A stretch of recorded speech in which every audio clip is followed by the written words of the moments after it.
نحمده ونستعينه ونستغفره ونعوذ بالله من شرور أنفسنا ومن سيئات أعمالنا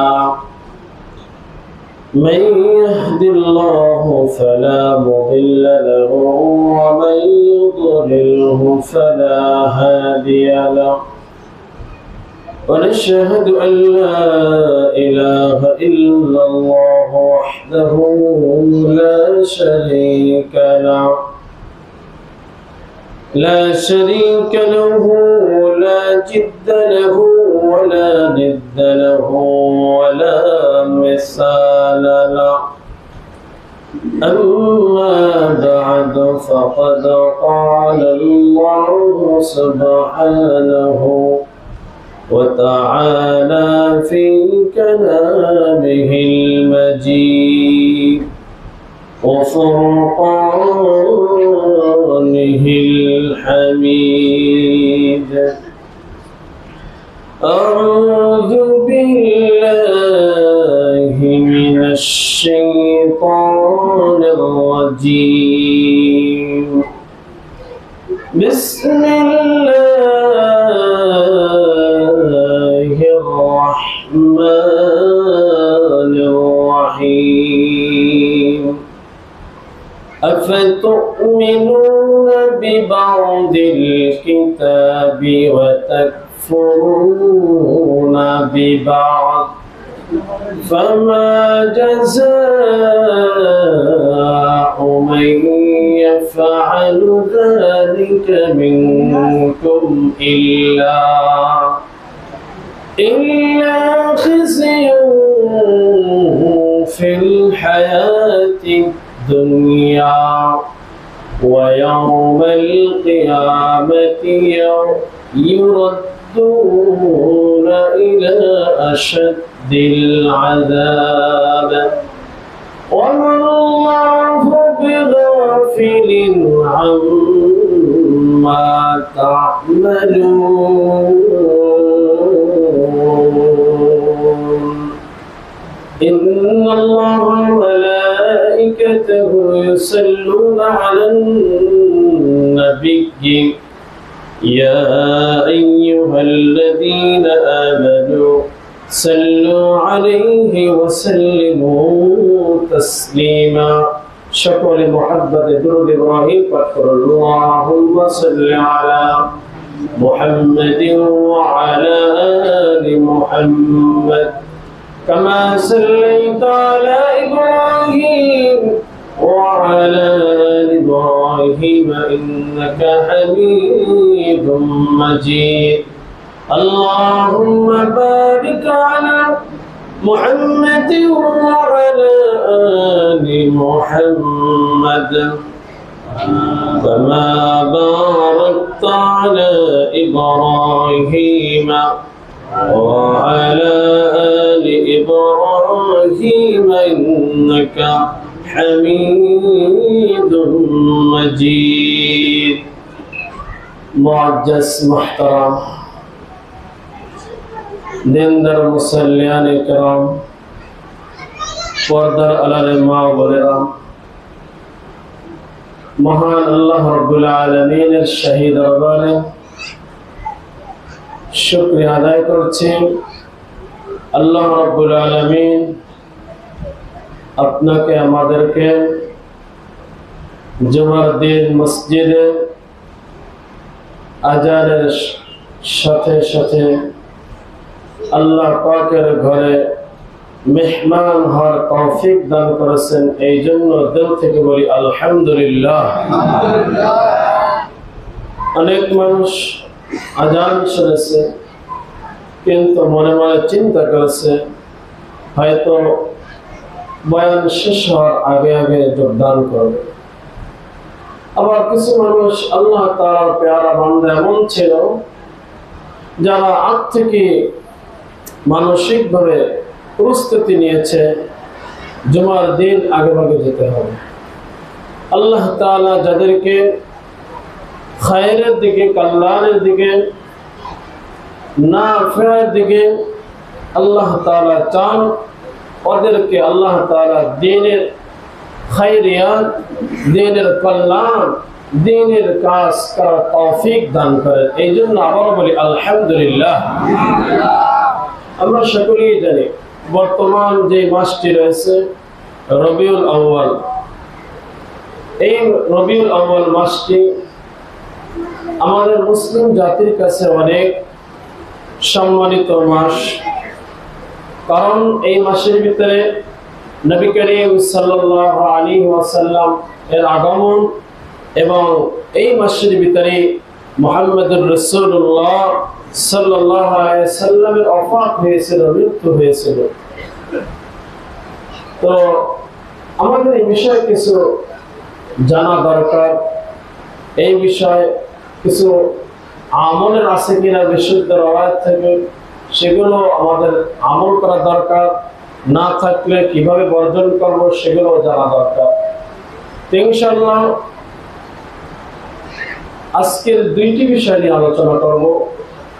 এক নম্বর বিষয় হচ্ছে, পূর্বের আলোচনা ছিল কোরআনের প্রতি আমাদের দায়িত্ব। আবার যেহেতু এই মাস রবিউল আউয়াল মাস, ইনশাআল্লাহ কোরআনের প্রতি যেই দায়িত্ব এটা কিন্তু আলোচনা করা, রবিউল আউয়াল মাস সম্পর্কে কিছু আলোচনা করব। এই জন্য সকলে মনোযোগ দিয়ে শ্রবণ করতে হবে, না হয় বোঝা মুশকিল হয়ে যাবে, কঠিন হয়ে যাবে। আল্লাহ পাক রব্বুল আলামিন আসমান জমিন সৃষ্টি করার পরে মুহাম্মদুর রাসূলুল্লাহ সাল্লাল্লাহু আলাইহি ওয়াসাল্লামের প্রতি কোরআন নাযিল করে সমগ্র মানুষের সামনে কোরআন রেখে দিয়েছে। তো কোরআন আমাদের সামনে রয়েছে, কোরআনের কিছু হক আমাদের রয়েছে। যেমন নাকি কোনো লোক যদি, কোনো পুরুষ যদি কোনো বাবা হয়, ছেলের হোক মেয়ের হোক, অথবা স্ত্রী আছে, স্ত্রীর প্রত্যেকটা ব্যক্তি যখন এমন দায়িত্ব সামনে আসবে, দায়িত্ব আসার সাথে সাথে তাদের হকও রয়েছে। যখন কোনো বাবা হবে, অবশ্যই দায়িত্ব রয়েছে, হক রয়েছে ছেলেদের প্রতি, মেয়েদের প্রতি। স্ত্রী আছে, স্ত্রীর প্রতি হক রয়েছে, দায়িত্ব রয়েছে। ঠিক তদ্রুপভাবে আমাদের সামনে যেহেতু মহান গ্রন্থ কোরআনুল কারীম রয়েছে, কোরআনুল কারীমের হক রয়েছে, দায়িত্ব রয়েছে। এই জন্য আপনারা সবাই দেখেন, যখন ছেলে মেয়ে দুনিয়া বেঁচে থাকে, বাপ চলে যায়, সবাই মাথা চারা দিয়ে ওঠে, বলে আমার এখানে বাবার সম্পদের ভিতরে হক রয়েছে, হক দাবি করে সকল সন্তানরা। তদ্রুপভাবে মুহাম্মদুর রাসূলুল্লাহ সাল্লাল্লাহু আলাইহি ওয়াসাল্লাম দুনিয়া থেকে চলে গিয়েছে, কিন্তু মুহাম্মদ সাল্লাল্লাহু আলাইহি ওয়াসাল্লাম মহান গ্রন্থ রেখে দিয়েছে। এই মহান গ্রন্থ কোরআনুল কারীম আমাদের কাছে দাবি রাখেছে, আমাদের কাছে হক চাচ্ছেন। যেমন সন্তান বাবার কাছে হক চায়, দাবি জানায়, মহান গ্রন্থ কোরআনুল কারীমও আমাদের কাছে দাবি জানায়, আমাদের কাছে হক চায়। বহু গ্রন্থ থেকে নির্বাচিত ব্যাখ্যা আর বিশ্লেষণ করলে দেখা যায়, মহান গ্রন্থ আপনার কাছে, আমার কাছে, মুসলমান জাতির কাছে 10টা দাবি জানায়। কয়টি দাবি? মহান গ্রন্থ কোরআনুল কারীম আপনার কাছে, আমার কাছে, মুসলমানদের কাছে কয়টি দাবি জানায়? 10টি দাবি জানায়। সংক্ষেপে এই 10টি আলোচনা করার চেষ্টা করব। আমা তৌফিক ইল্লা বিল্লাহ। আমরা সকলেই মনোযোগ দিয়ে শ্রবণ করব আর আমল নিয়ে ইনশাআল্লাহ শ্রবণ করব। আল্লাহ যেন আমাদের এই কথাগুলোকে নাজাতের জন্য জরিয়া বানিয়ে দেয়, বলেন আমিন। মহান গ্রন্থ কোরআনুল কারীম যখন আমাদের সামনে রয়েছে, মহান গ্রন্থ মুসলমানদের কাছে দাবি জানায়, মুমিনদের কাছে দাবি জানায়, ও মুমিন, ও মুসলমান, তোমরা আমাকে বিশ্বাস করো, আমি যে এই গ্রন্থ আল্লাহর পক্ষ থেকে এসেছি, মানুষ রচিত না, এটাকে বিশ্বাস করো, এর প্রতি ঈমান আনো। এটা দাবি জানায় কোরআন। 1 নম্বর দাবি জানায় কি? কোরআনকে বিশ্বাস করা। কোরআনকে কি করতে হবে? বিশ্বাস করতে হবে। দেখেন আমরা মুসলমান সবাই বলি কোরআনের প্রতি আমরা কোরআনের প্রতি আমরা ঈমান এনেছি, কিন্তু বাংলাতে একটা প্রবাদ রয়েছে, বিচার মানে তালগাছ আমার। যখন আমার মুয়াফিক হবে, যখন আমার কথা আমার আচার আচরণ কোরআনের সাংঘর্ষিক হবে না, তখন আমি কোরআনকে মানি। যখন আমার আচার আচরণ কথাবার্তা লেনদেন মুআমালা মুআশারা যখন কোরআনের বিপক্ষে চলে যায়, তখন কোরআনকে বিশ্বাস করতে চাই না, কোরআনকে মানতে চাই না। আল্লাহ তাআলা সূরা বাকারা 85 নম্বর আয়াতে এটা স্পষ্টভাবে জানিয়ে দিয়েছেন, পৃথিবীর মানুষ কোরআন রেখেছি তোদের কাছে, আর কোরআনের কিছু অংশ বিশ্বাস করবি আর কিছু অংশ বিশ্বাস করবি না, যখন মুওয়াফিক হবে না। আল্লাহ তাআলা এই কথাটা 85 নম্বর আয়াতে, সূরা বাকারার 85 নম্বর আয়াতটা অনেক বড়। ওই আয়াতের মাঝ বরাবর আল্লাহ তাআলা বলে, আফাতুমিনুনা বিবাদিল কিতাবি ওয়া তাকফুরুনা বিবাদ فما جزاء من يفعل ذلك منكم إلا خزي في الحياة الدنيا أفتؤمنون ببعض الكتاب ও কাফের ও মুশরিক বেঈমান নাসারা মুসলমান জাতিরা শুনে রাখো, দুনিয়ার মানুষ শুনে রাখো, আফাতুমিনুনা তোমরা কি বিশ্বাস করবে, ঈমান আনবে, বিবাদিল কিতাব কিতাবের কিছু অংশ বিষয়ের উপরে। আল্লাহ যে কোরআনের ভিতর যে বিধানগুলো বলেছেন, ওই বিধানগুলো কিছু বিশ্বাস করবে কিছু বিশ্বাস করবে না, এমন হবে নাকি?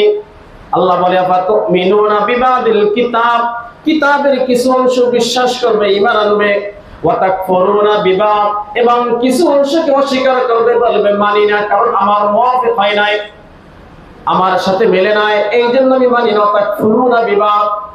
আল্লাহ বলে এমন যদি তোমার নীতি হয়ে যায়, এমন যদি তোমার আখলাক চরিত্র হয়ে যায়, কোরআনের কিছু অংশ মানবে কিছু অংশ মানবে না, তাহলে শুনে রাখো, ফামা জাযাউ মান ইয়াফআলু যালিকা মিনকুম ইল্লা খিজিয়ুন ফিল হায়াতিদ দুনিয়া।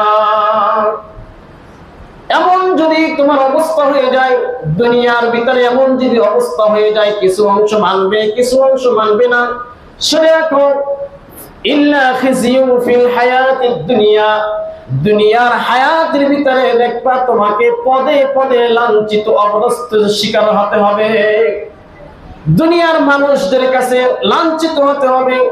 হইতে পারো তুমি মন্ত্রী হয়ে যদি বলো আমি কিছু মানি কিছু মানি না, দেখবেন এক পর্যায়ে জনগণই তার বিপক্ষে দাঁড়িয়ে যাবে। আল্লাহ বলে ইল্লা খিজিয়ুন ফিল হায়াতিদ দুনিয়া, খিজিয়ুন ফিল হায়াতিদ দুনিয়া, দুনিয়ার হায়াতে লাঞ্ছিত অপদস্থের শিকার হতে হবে। আযাব মরণের পর তো রয়েছে, ওয়া ইয়াউমাল কিয়ামাতি ইউরাদ্দুনা ইলা আশাদ্দিল আযাব, ওয়া ইয়াউমাল কিয়ামা, কিয়ামতের ময়দানে ইউরাদ্দুনা ইলা আশাদ্দিল আযাব, ওই সমস্ত লোকদেরকে তাদেরকে আশাদ্দে আযাব মানে কঠিন থেকে কঠিন শাস্তি আমি আল্লাহ কিয়ামতের ময়দানে দিয়ে দেব। তাহলে আমরা জানতে পারলাম আয়াতের মাধ্যমে সূরা বাকারা 85 নম্বর আয়াতের মাঝ বরাবর অংশ থেকে যদি কোরআনের কিছু অংশ মানি কিছু অংশ মানি না, ছেড়ে দেই, তাহলে কিন্তু দুনিয়াতেই অবস্থা লাঞ্ছিত হতে হবে, আর মরণের পরে কিয়ামতের ময়দানে কঠিন শাস্তি আপনার আমার উপভোগ করতে হবে, সাজা খেতে হবে। মোহতারাম উপস্থিতি, বাহিরে বৃষ্টি হচ্ছে, আমরা একটু সামনে এগিয়ে বসি, একটু কাতার ভঙ্গ করে সামনে এগিয়ে বসি, আবার বৃষ্টি শেষ হইলে ইনশাআল্লাহ সকলকে বসতে দিই। আল্লাহ আল্লাহ। তাহলে আমরা জানতে পারলাম ভাই, কোরআনকে যেহেতু আল্লাহ তাআলা আমার আপনার সামনে রেখেছে, কোরআনকে যদি কিছু কিছু অংশ বিশ্বাস করি আর কিছু কিছু অংশকে মানি, কিছু কিছু অংশকে ছেড়ে দেই, ঈমানদার হওয়া যাবে ভাই? আরো জোরে বলেন, যাবে? দুনিয়ার মানুষের কাছে হয়তো আপনি মুসলমান, কারণ আপনি জুমার দিন নামাজ পড়তে আসছেন, আপনি হজ করতে গিয়েছেন, দুনিয়ার মানুষ জানে আপনি হজের বিধান মানছেন, কিন্তু যদি কোরআনের ভিতরে যেই শুরু থেকে নিয়ে শেষ পর্যন্ত যেই বিধান আল্লাহ পাক বলেছেন, ওই বিধানকে যদি 100-100 না মানি, মুসলমান মানুষের কাছে হওয়া যাবে, আল্লাহর কাছে মুসলমান হওয়া যাবে না। সবকিছু কোরআনের মোতাবেক আমার জীবনকে যদি আমি চালাইতে পারি, তাহলে দুনিয়ার মানুষের কাছে তো রয়েছি মুসলমান, আল্লাহর কাছেও মুসলমান থাকতে পারবো ইনশাআল্লাহ। কোরআনের ভিতরে সবকিছু বলে দিয়েছে। সুদের কথা কি কোরআনে বলে নাই? বলেন, সুদের কথা কি কোরআনে বলে নাই? ঘুষের কথা কি কোরআনে বলে নাই? বোনের হক আদায় করতে হবে এই কথা কোরআনে বলে নাই? লেনদেন সুন্দরভাবে করতে হবে এই কথা কোরআনে বলে নাই? মুআমেলা মুআশারা সবকিছু সুন্দরভাবে কোরআন মোতাবেক করতে হবে এই কথা কি কোরআনে বলে নাই? সব কিছু হক আদায় করতে হবে, কর্মচারীদের হক আদায় করতে হবে, কোরআনে কি বলে নাই? হাদিসে বলে নাই? স্ত্রীদের হক, ছেলেদের হক, নাতিনাতদের হক, দোকানদাররা কিভাবে দোকানদারি করবে, নামাজিওয়ালা কিভাবে নামাজ পড়বে, সব কিছু কোরআনে বলছে না? এখন যদি আমি দোকান করতে গিয়ে মিথ্যায় আশ্রয় নেই, কোরআনের কিছু অংশ মানলাম, কিছু অংশ মানলাম না, আল্লাহর কাছে কি মুসলমান হওয়া যাবে? আল্লাহর কাছে মুসলমান না।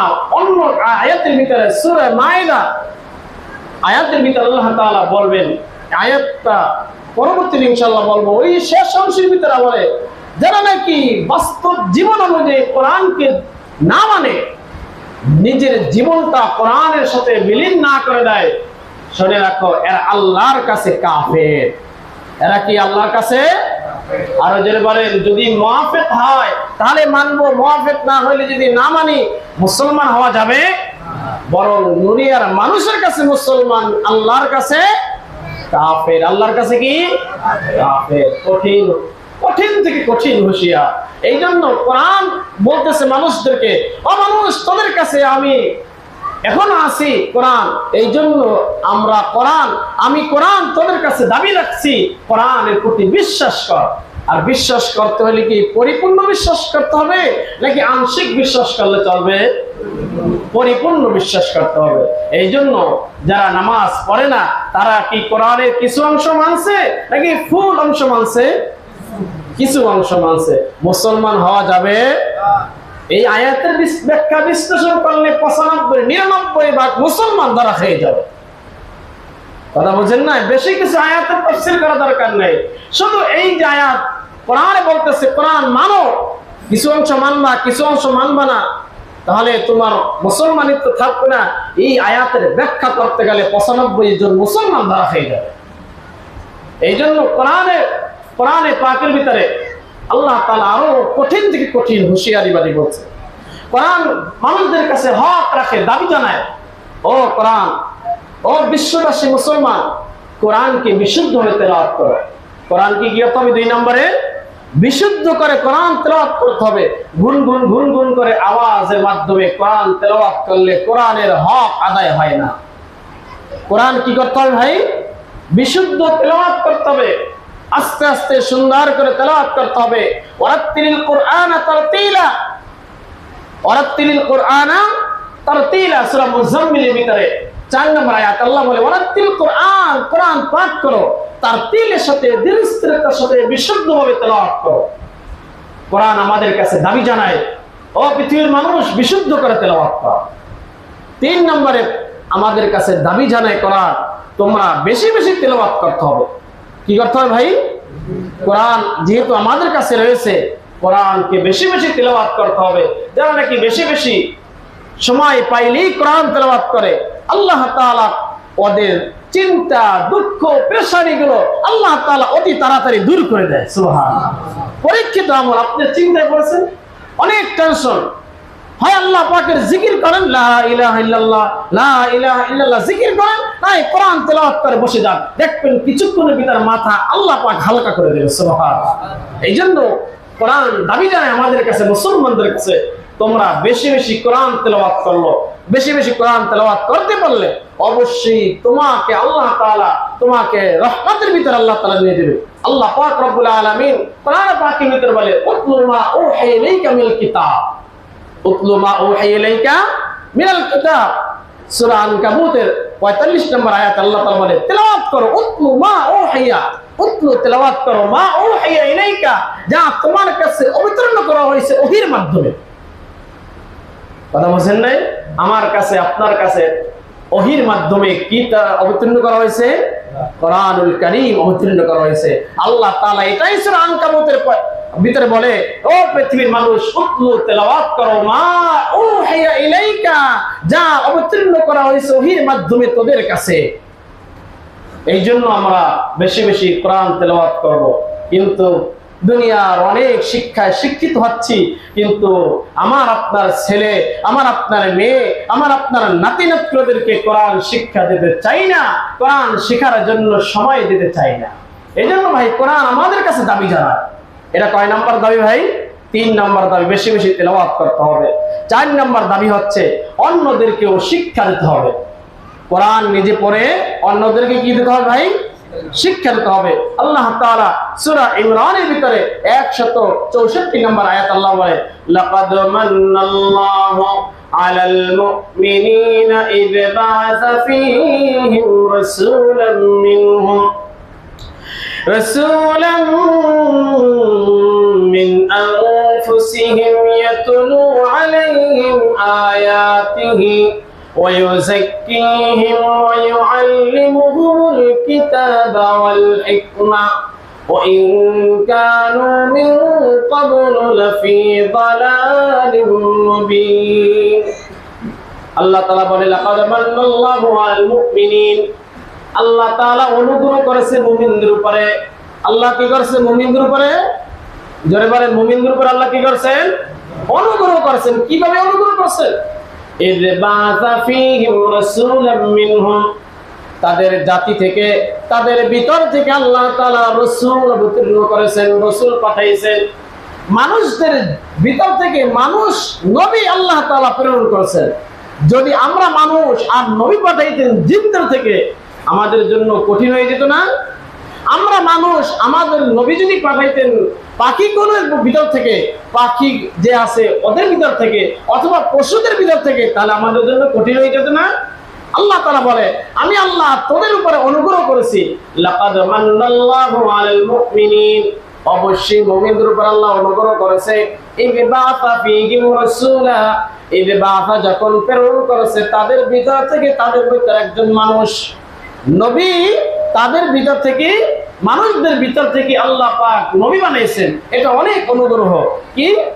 ইয়াতলু আলাইহিম আয়াতিহি, ইয়াতলু আলাইহিম আয়াতিহি, ইয়াতলু তারা তেলাওয়াত করবে আয়াতিহি, আল্লাহ পাকের আয়াত কোরআন, আল্লাহ পাকের কোরআন তেলাওয়াত করবে। ওয়া ইউযাক্কিহিম, নিজের নফসকে, নিজের আত্মাকে পরিশুদ্ধ করবে। একটা জামা 5 দিন 6 দিন 3 দিন গায়ে দিলে, ব্যবহার করলে ময়লা হয়ে যায়।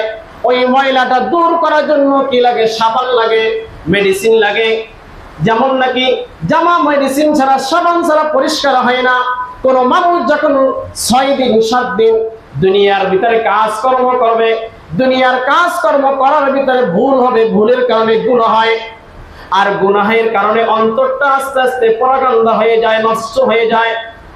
আর যখন কোন আলেমের কাছে, মুফতি মুহাদ্দিসের কাছে, খতিব সাহেবের কাছে ঈমানি অবস্থা নিয়ে মুযাকারা করে, অথবা কোরআন নিয়ে বিশ্লেষণ করে, আল্লাহ বলে ওয়ায়ুযাক্কিহিম, তাদের দিলটাকে, তাদের অন্তরটাকে আল্লাহ তাআলা পুত পবিত্র বানিয়ে দিবে। তাহলে পুত পবিত্র বানাইতে চাইলে আলেমদের কাছে আসতে হবে। নবী সাল্লাল্লাহু আলাইহি ওয়াসাল্লাম যে সবক রেখে গেছেন, ওই সবক গ্রহণ করতে হবে। এরপর আল্লাহ কি বলে? ওয়ায়ুআল্লিমুহুমুল কিতাবা ওয়াল হিকমা, ওয়ায়ুআল্লিমুহুমুল কিতাব, কিতাব শিক্ষা দিতে হবে মানুষদেরকে। এখন আপনারা যদি আমাদের কাছে আসেন অথবা মুফতিদের কাছে আসেন, তাহলে সঠিক মাসলা জানতে পারবেন, না হলে জানতে পারবেন না। আল্লাহ বলে শিখতে হবে।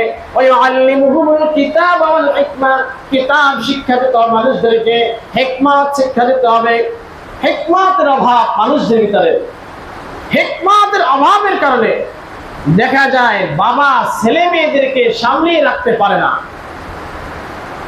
দেখা যায় হিকমত নেই বাবার ভিতরে, হিকমত মানে কৌশল। কৌশল অবলম্বন করা ইসলাম আপনাকে সুযোগ দিয়েছে। কৌশল সম্পর্কে যদি ব্যাখ্যা করতে চাই অনেক সময় দরকার। কৌশল অবলম্বন করা, কৌশল হিকমত, এটা মহা এক গুণ। হযরত লুকমান আলাইহিস সালাতু ওয়াস সালামকে, দাউদ আলাইহিস সালাতু ওয়াস সালামকে, সুলাইমান আলাইহিস সালাতু ওয়াস সালামকে আল্লাহ তাআলা হিকমতের গুণ দিয়েছে। এই জন্য হিকমত অনেক দামি একটা জিনিস। আল্লাহ পাক রব্বুল আলামিন বলে মানুষদেরকে হিকমত শিক্ষা, কোরআন শিক্ষা দাও। এই জন্য কোরআন শিক্ষা করতে হবে ভাই। এটা হলো 4 নম্বর দাবি। 5 নম্বরে কোরআন আমাদের কাছে দাবি জানায় হেফজ করা, কোরআনকে হেফজ করা, কোরআনকে মুখস্থ করা। নিজে পারতেছি না, নিজের ছেলেদেরকে, নিজের মেয়েদেরকে, মেয়ে হাফেজা অনেক কম আছে, একজন মেয়ে যদি হাফেজা হতে পারে পুরা সংসারটা ইসলামিক লাইনে চলে আসাটা অনেক সহজ হয়ে যায়। কারণ একটা মেয়ে মানে একটা কারখানা। একটা কারখানা যদি ভিতরে মেশিনগুলো ভালো থাকে তাহলে প্রোডাকশনগুলো ভালো হয়। একজন মেয়ের ভিতরে যদি কোরআন থাকে, হাদিস থাকে, সত্যিকার জ্ঞান যদি থাকে, দেখবেন আস্তে আস্তে পুরো ঘরটা ইসলামিক পরিবেশ একটা তৈরি হয়ে যাবে। এই জন্য মেয়েদেরকে, ছেলেদেরকে কোরআন শিক্ষা দেওয়ার প্রতি আগ্রহ দেখানো। এরপরে 6 নম্বরে কোরআনের অর্থ বুঝে পড়া। কোরআনকে বিশ্লেষণ করতে হবে ভাই। অনেক কষ্ট হচ্ছে বৃষ্টির ভিতরে অনেক মুসল্লিদেরকে। যদি আমরা পারি আরেকটু আগে বসতে পারি। অনেক ভাইরা বাহিরের সাইডে দাঁড়িয়ে আছে, বাইরে অনেক লোকদের কষ্ট হচ্ছে। হয়তো আল্লাহ পাকের পক্ষ থেকে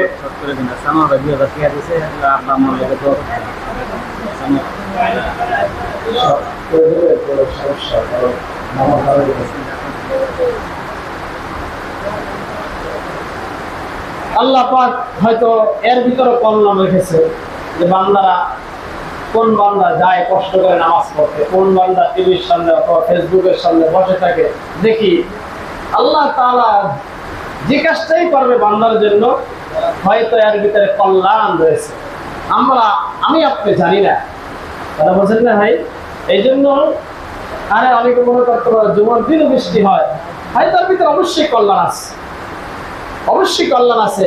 না হয় আল্লাহ তাআলা দিতেন না, মানুষ বোঝে না। একটা ঘটনা মনে পড়ে গেল, ইতিহাসের কিতাবের ভিতরে বলে এক নাস্তিক পদের লোক ছিল।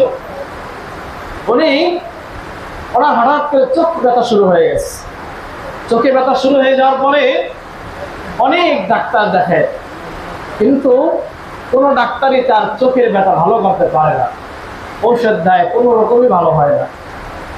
একদিন উনি বাথরুমে গিয়েছে। আগের জমানায় বাথরুমগুলো খোলা ছিল, তো বাথরুমের ময়লার ভিতরে পোকা থাকে, কীট পোকা থাকে। তো ওই লোকটা হঠাৎ করে পারে কীট পড়ে গেল, পোকাটা পড়ে গেল। তো বলতেছে বাথরুমের ময়লার ভিতরেও পোকা আসা লাগে, এখানেও পোকা থাকা দরকার।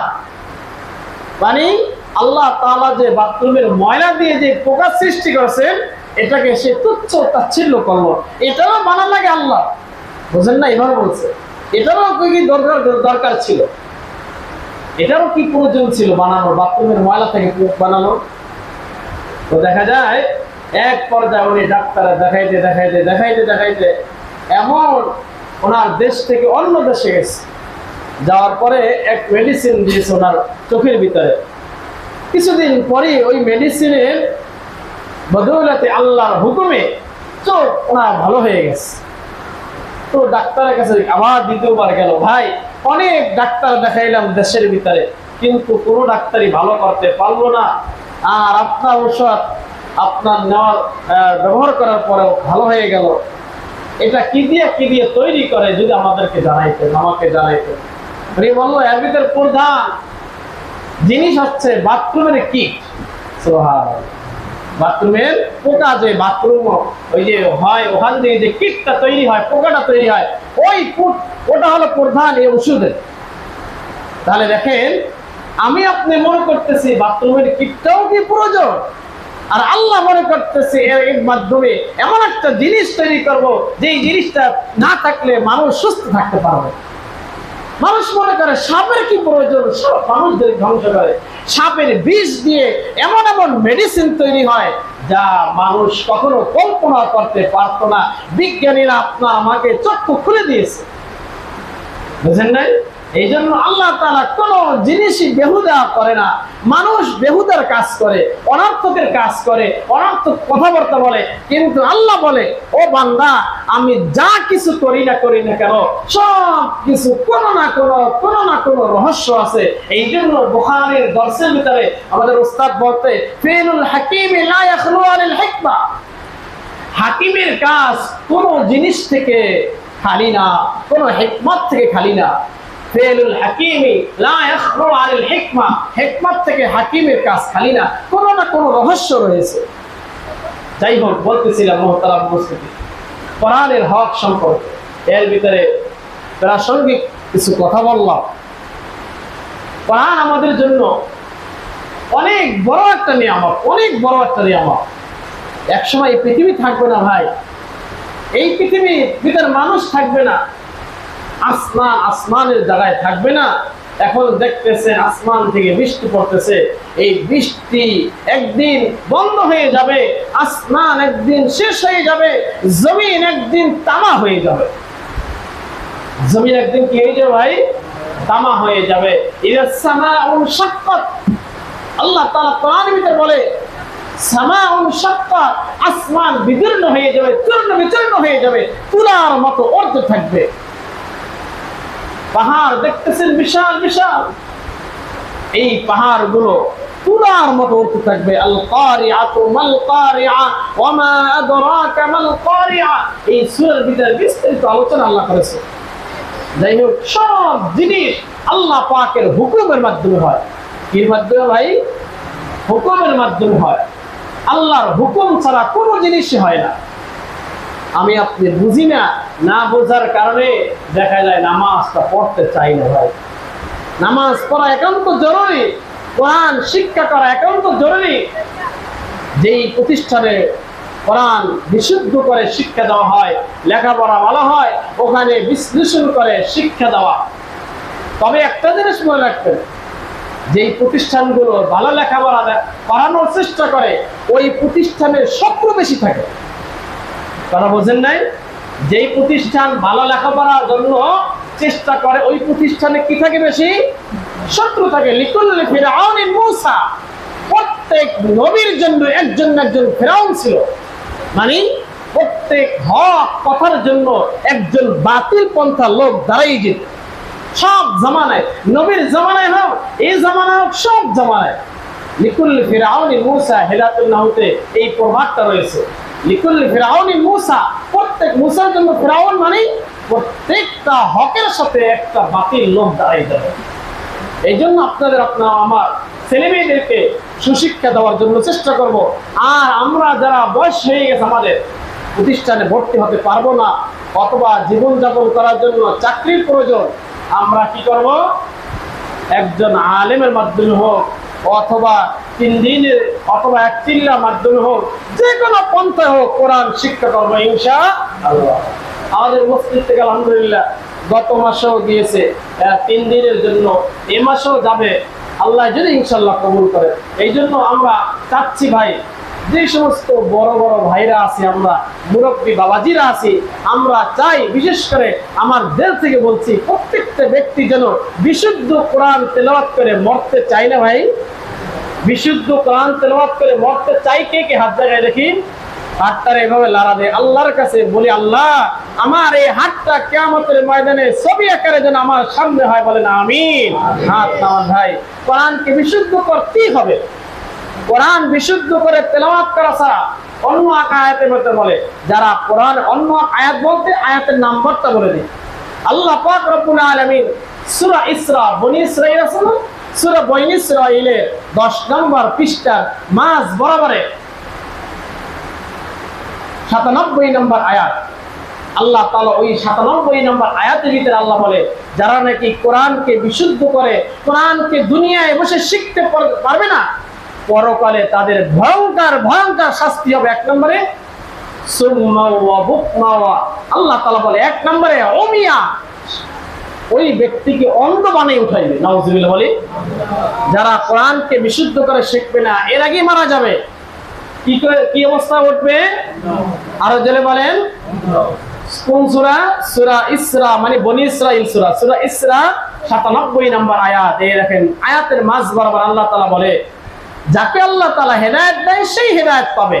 মাইয়াহদিল্লাহু ফাহুয়াল মুহতাদ, যারা হেদায়েত পাবে, যাকে আল্লাহ তাআলা হেদায়েত দেবে তারাই হেদায়েত পাবে, যে হেদায়েত প্রাপ্ত হবে। ওয়া মাইয়ুদলিল ফালান তাজিদ লাহুম আউলিয়া মিন দুনি, আর যে পথভ্রষ্ট হবে, মনে রাখো ও পৃথিবীর মানুষ, যারা নিজেদের কর্মের কারণে পথভ্রষ্ট হয়ে যাবা, তোমাদের কাছে আলেম আছে, হাফেজ আছে, মুফতি আছে, মুহাদ্দিস আছে, শাইখুল হাদিস আছে। ইন্টারনেটের যুগের মাধ্যমে, ইউটিউবের মাধ্যমে কতভাবে কোরআন শিক্ষা করা যায়। আল্লাহ বলে যারা নাকি পথভ্রষ্ট হয়ে গেছে, মনে রাখিও আল্লাহ ছাড়া কেউ বন্ধু নাই। আল্লাহ ছাড়া কোনো বন্ধু আছে ভাই? স্ত্রী বলেন, ছেলে বলেন, মেয়ে বলেন, কেউ আপনার বন্ধু হবে না। কবরের ভিতর বলবে না 5টা মিনিট আমি শুই, এরপরে মাটিটা দিয়ে আমাকে সহকারে চাপা দিয়ে, তো কেউ বলবে ভাই? তাহলে আপনার বন্ধু কে? আল্লাহ। কে বন্ধু? আরো জোরে বলেন, আমার আপনার বন্ধু কে?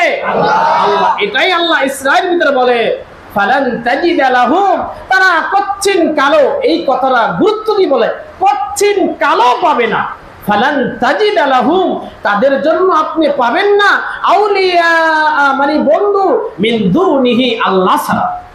আল্লাহ ছাড়া ওই পথভ্রষ্ট লোকদের জন্য কেউ কি বন্ধু হবে? আর আল্লাহ কি ওই লোকদের বন্ধু হবে? কারণ ওরা পথভ্রষ্ট হয়ে গেছে। তারা বুঝেন নাই? এরপর আল্লাহ তাআলা বলে, ওয়ানাহশুরুহুম ইয়াউমাল কিয়ামাতি, আমি আল্লাহ ওই সমস্ত লোকদেরকে কিয়ামতের ময়দানে উঠাবো। কিভাবে জানো? আলা ওয়ুজুহিহিম, মানুষ তো এখন পা দিয়ে চলে, কিয়ামতের ময়দানে যারা এই যে আইন কানুন মানলো না, আলা ওয়ুজুহিহিম, তাদের চেহারার উপরে হামাগুড়ি দিয়ে দিয়ে কিয়ামতের ময়দানে উঠাবো, নাউজুবিল্লাহ। তাহলে 1 নম্বর শাস্তি, চেহারার উপরে ভর দিয়ে দিয়ে এইভাবে কিয়ামতের ময়দানে উঠতে হবে। 1 নম্বর শাস্তি। 1 নম্বর শাস্তি কি ভাই? চেহারা, এই চেহারা ফেস আছে না, ইংলিশ গুলো ভালো বোঝেন। এই চেহারার উপরে কি ভর দিয়ে দিয়ে কিয়ামতের ময়দানে হামাগুড়ি দিয়ে উঠতে হবে। আল্লাহ আমাদেরকে মাফ করুক, বলে না আমিন। এরপর আল্লাহ তাআলা বলে 2 নম্বর শাস্তি, উমিয়া, অন্ধ অবস্থা উঠতে হবে। কি অবস্থায় ভাই? অন্ধ অবস্থায় উঠতে হবে। কোরআন কি শিক্ষা করতে হবে না ভাই? মনে করতেছেন আমি পার পেয়ে যাবো, আমি হাফেজ সাহেবের বাবা, আমারও চেষ্টা করতে হবে, চেষ্টার পরে না পারলে আল্লাহ ইনশাআল্লাহ মাফ করবে। চেষ্টা করলেন না, কিচ্ছু করলেন না, আল্লাহর কাছে মাফ পেয়ে যাবেন, খবরদার। 2 নম্বর শাস্তি, ওমিয়া, ওমিয়া মানে অন্ধ। কি ভাই? অন্ধ অবস্থায় উঠতে হবে। এরপরে বুকমা, কথা বলার শক্তি থাকবে না, বাক শক্তি হারিয়ে ফেলবে। আল্লাহ কিয়ামতের ময়দানে এই মুখের ভিতর তালা মারবে। সূরা ইয়াসিনের ভিতরে বলে আল্লাহ তাআলা, অনেক ব্যাখ্যা হবে, সময় একেবারে কম, আয়াতের অর্থটা বলতেছি। বুকমা, বাক শক্তি থাকবে না, কথা বলতে পারবেন না, বউ অবস্থা কিয়ামতের ময়দানে উঠতে হবে। কারণ দুনিয়ার ভিতর অনেক টাউটেরি বাটপারি করা যায়, কিন্তু কিয়ামতের ময়দানে আল্লাহর সামনে টাউটেরি বাটপারি চলবে? চলবে না। এই জন্য 3 নম্বর শাস্তি, বউ অবস্থা উঠতে হবে। কি অবস্থায় ভাই? 1 নম্বর শাস্তি, চেহারার উপর ভর দিয়ে উঠতে হবে। 2 নম্বর শাস্তি, অন্ধ অবস্থা উঠতে হবে। 3 নম্বর শাস্তি, জোরে বলেন, আরো জোরে বলেন, বোবা অবস্থা উঠতে হবে। 4 নম্বর শাস্তি হচ্ছে সুম্মা, বধির, কানে শুনবে না। কি ভাই? কানে শুনবে না। যারা কানে শোনে না ওদেরকে কি বলে? বধির বলে, বধির। কানে শুনবে না, আমরা বলি কানা আমাদের সমাজে, মূলত শব্দটা বধির। বধির অবস্থায় কিয়ামতের ময়দানে উঠতে হবে। মাওয়াহুম জাহান্নাম, আল্লাহ বলতেছে, ও পৃথিবীর মানুষ, এত মহান গ্রন্থ কোরআনুল কারীম তোদের সামনে রেখেছি, আর মোটো সম্মান করবি না, এমনি এমনি ছেড়ে দেব? শুনে রাখ, মাওয়াহুম জাহান্নাম, তোদের আশ্রয় স্থান হলো জাহান্নাম। নাউজুবিল্লাহ। শেষ মাস ঠিকানা কোন জায়গায় থাকবে? জাহান্নাম। আল্লাহ এরপর আয়াত শেষ করে নেয়, মাওয়াহুম জাহান্নাম, তাদের আশ্রয় স্থান হলো জাহান্নাম। কুল্লামা খাবাত জিদনাহুম সাইরা, আল্লাহ তাআলা বলে, কুল্লামা খাবাত জিদনাহুম, আমি আল্লাহ তাদেরকে বাড়াই দেব, সাইর, হতভাগা, খালি দেখবেন এই পেরেশানি, এই দুঃখ, এই স্বামীর এই ঘরের ভিতরে ছেলে মেয়ের কথা শোনে না, স্ত্রীর কথা শোনে না, এই অমুকে ভাই নিয়ে ঝগড়া, বাবা নিয়ে ঝগড়া, মেয়ে নিয়ে ঝগড়া, মা নিয়ে ঝগড়া, খালি ও দুঃখ আর দুঃখ। আল্লাহ বলে কুল্লামা খাবাত জিদনাহুম সাঈর। আল্লাহ একের পর এক খারাপ কাজের আল্লাহ একের পর এক অকল্যাণ বাড়াই দিতেই থাকবে। দুনিয়ার শাস্তি ভাই। তাহলে দেখা যায় যারা কোরআনকে বিশুদ্ধ করে পড়তে পারবে না, এরা দুনিয়াতেও দেখবেন একের পর এক পেরেশানির ভিতরে থাকবে। আবার মরণের পরে 1 নম্বরে চেহারার উপর ভর দিয়ে উঠতে হবে। 2 নম্বরে মনে আছে না, 2 নম্বর কি? 2 নম্বরে অন্ধ অবস্থায় উঠতে হবে, চোখ থাকবে না। অন্য আয়াতের ভিতরে সূরা কাহফের ভিতরে আল্লাহ বলতেছে, ও বান্দারা যারা অন্ধ হয়ে উঠবে কিয়ামতের ময়দানে বলবে, আল্লাহ আমাদের তো চোখ ছিল, কেন অন্ধ হয়ে উঠলাম, ওদিকে আমি যাব না। যাই হোক, শাস্তি খালি বলবো। অন্ধ হয়ে উঠবে, বোবা অবস্থা উঠবে, বধির অবস্থা উঠবে। আল্লাহ বলে শেষ মাস জাহান্নাম তাদের ঠিকানা হবে। এরপরও কি কোরআন শিখবো না ভাই? আল্লাহর কাছে এখন থেকে দোয়া করব, আল্লাহ কোরআন শেখা আগ পর্যন্ত তুমি আমার জন্য আজরাইলকে পাঠিয়ে দিও। দোয়া করতে পারবো না ইনশাআল্লাহ? আল্লাহ আমাদের সবাইকে কোরআনকে বিশুদ্ধ করে তেলাওয়াত করে এই দুনিয়া থেকে বিদায় নেওয়ার তৌফিক দান করেন। বারই রবিউল আউয়াল সম্পর্কে ইনশাআল্লাহ সংক্ষেপে এতটুকু কথা বলি। আমরা সকলেই জানি নবী সাল্লাল্লাহু আলাইহি সাল্লামের জন্ম কত তারিখ, এ ব্যাপারে অনেক বিশ্লেষণ আছে। ইনশাআল্লাহ এবার আলোচনা করা হবে। হইতে পারে এখানেও আমরা ইনশাআল্লাহ আগামীকালকে 12 রবিউল আউয়াল কিছু ইনশাআল্লাহ আলোচনা করার চেষ্টা করব। যাদেরকে ইনশাআল্লাহ সুযোগ দিয়েছে আল্লাহ, ইনশাআল্লাহ আসার চেষ্টা করবেন। আল্লাহ তাআলা আমাদের সবাইকে এই নবী সাল্লাল্লাহু আলাইহি সাল্লামের সিরাত নিয়ে এবং মিলাদুন নবী নিয়ে কিছু সহি বর্ণনা শুনে আমল করার তৌফিক দান করেন। আগামীকাল ইনশাআল্লাহ আসবেন। আল্লাহ তাআলা আমাদের সবাইকে কবুল করুন। আমিন। ওয়া আখির দাওয়ানা আলহামদুলিল্লাহি রাব্বিল আলামিন। যারা কষ্ট করে